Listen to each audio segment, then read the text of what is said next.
ஆனால் கடைசியாக எனக்கு முன்பு அவர் பேசிய பொழுது அந்த வெற்றிகளுக்கான காரணத்தை, ரகசியத்தை வெளியிட்டார்.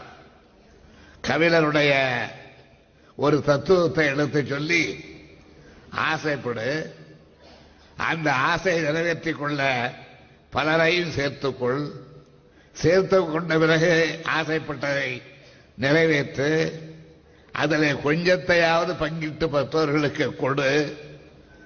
அதுதான் கபிலருடைய தத்துவத்தினுடைய வெற்றியின் ரகசியம் என்று குறிப்பிட்டார். அந்த ரகசியத்தை அவர் வெளியிட்டு, நான் இப்பொழுது அதை புரிந்து கொண்டேன். ஆசைப்பட வேண்டும், ஆசைப்பட்டதை நிறைவேற்ற மற்றவர்களையும் இணைத்துக் கொள்ள வேண்டும், அவர்களையும் இணைத்துக் கொண்டு நினைத்ததை முடிக்க வேண்டும்.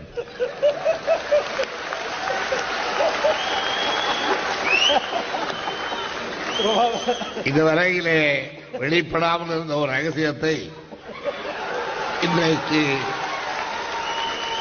அவருக்காக விழா கொண்டாடி அவர் வாயாலே இன்று வரவழைத்திருக்கின்றோம். உண்மை, ஆசைப்படுவது தவறில்லை.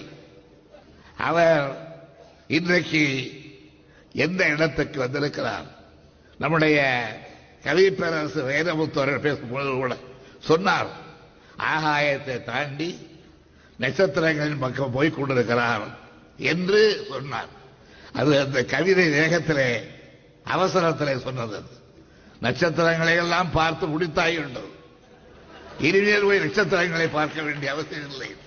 அவர் வானவெளியில் சூரியனுக்கு பக்கத்தில், சூரியனுக்கு நிகராக இன்றைக்கு அவர் இருக்கிறார். சூரியனுக்கு பக்கத்தில் என்றால் நீங்கள் அரசியல் ரீதியாக எண்ணக்கூடாது. கவி பேரரசு வைரமுத்து சொன்ன அதே ஓமையோடு தான் எண்ணி பார்க்க